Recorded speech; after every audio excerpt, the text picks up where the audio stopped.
Peninsula,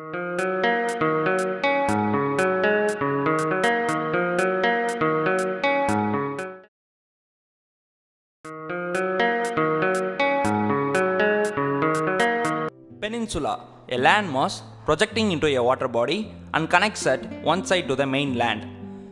பெருநிலத்திலிருந்து கடலுக்குள் வளர்ந்தது போன்ற நில அமைப்பு பெனின்சுலா எனப்படுகிறது.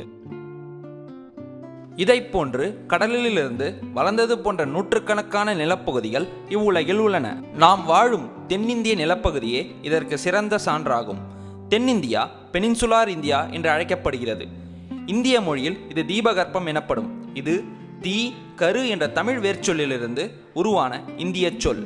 தீபம் போன்ற வடிவமும் கருவுற்ற பெண்ணின் வயிறு போன்ற வடிவமும் இந்த நில அமைப்பு கொண்டமையால் இதனை தீபகற்பம் என்று குறிப்பிடுகிறார்கள். இந்திய நில அமைப்பை போன்றே நில அமைப்பை கொண்டது மத்திய தரைக்கடல் பகுதி.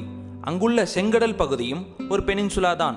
அந்த நிலப்பகுதிக்கு இன்றும் வழங்கப்படும் பெயரை கேட்டால் நமக்கு வியப்பாகவே உள்ளது. அதை நாம் அடுத்த காட்சியில் காணலாம். தற்போது நீங்கள் காண்பது செங்கடல் பகுதியின் தற்கால வரைபடம். இந்த தீபகற்பத்தின் பெயர் சினை என்பது நமக்கு மிகுந்த வியப்பை உண்டாக்குகிறது.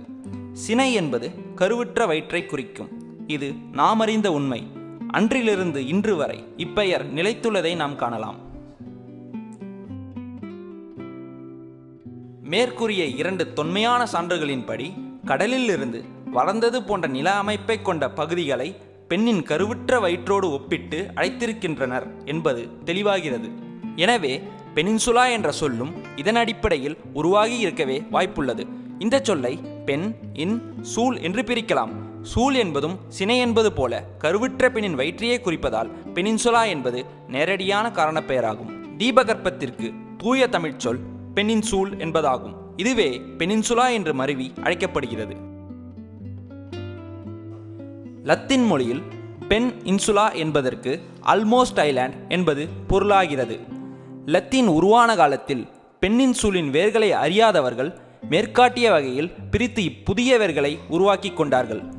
இன்சுலேட், இன்சல்ட் போன்ற எண்ணற்ற சொற்கள் உருவாவதற்கு இந்த பிழையான வேர்கள் உதவியிருக்கின்றன என்பது நம்மை வியக்க வைக்கும் யதார்த்தம்.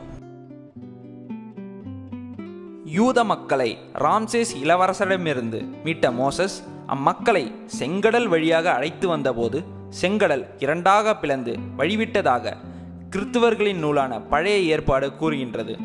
செங்கடலை கடந்த பின்னர் அம்மக்களை சினைப்பகுதியில் உள்ள சினைமலை அடிவாரத்தில் விட்டுவிட்டு மோசஸ் அவர்கள் சினைமலை மீது ஏறி யூத மக்களுக்கான 10 வாழ்வியல் கட்டளைகளை இறைவனிடமிருந்து பெறுகின்றார் என்றும் அந்நூலில் குறிப்பிடப்பட்டுள்ளது.